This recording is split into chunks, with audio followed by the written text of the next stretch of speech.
Ayan, maraming mais dito. Mais ng bayan yan. Kung gusto mong kumuha, ayan o, mais ng bayan. Welcome to Barangay Aida. Pusilelaw. Nakatira dito. Nagadayugayan talaga matartarang. Uy, masidig lang gaya.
Going to Matartarang.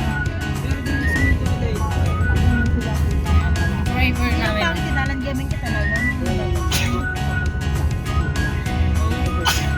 Yan, di ka naliligo.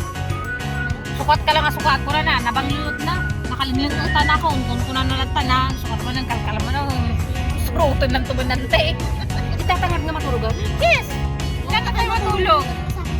Ang nagatulamok di Chay. Bukasan natin gagawin yung gamit natin. May motor naman si Norly. Para dun lahat na iuwi natin. Bakit meron ba tayong makukuha dun na iuwi? Wala naman. Dito naman kilante lahat. Gawag ba? Hindi pa tayo naman ngayon. Sabay papayat na.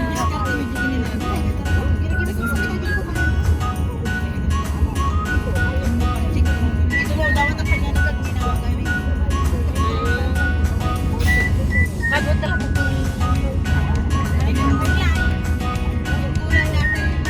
Taxi kami lang lang. 250 lang mo. Dalawa kayo niya eh.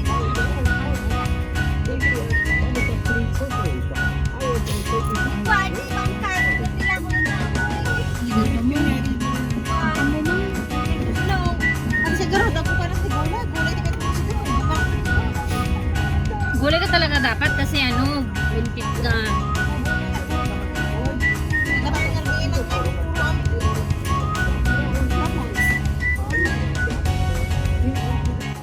Hala, ang daming unas dito.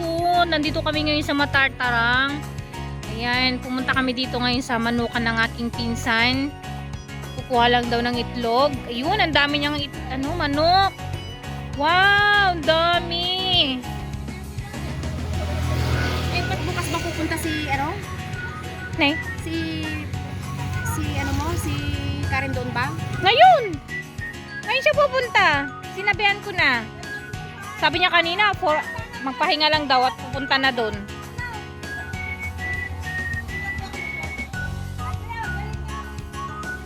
Tawagan mo ate, ngayon ka na pumunta ka mo. Kaninong sandal yan? Kinuha mo naman kay ano? Binigay natin.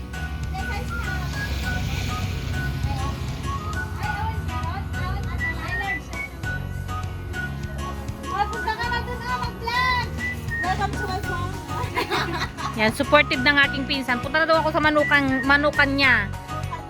Oh. Manukan ko. Namanukan ko rin to. Pinatrabaho ko lang sa kanila to kasi hindi ko maharap. Yan.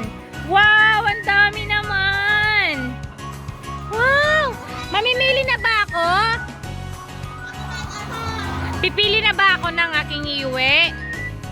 Wow! Ang dami naman! Dami!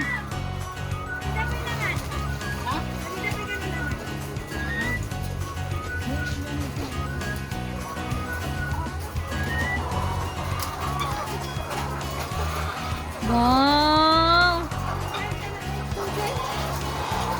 Gutom na ba kayo? Gutom na daw sila. Yes, mother. Dami ah.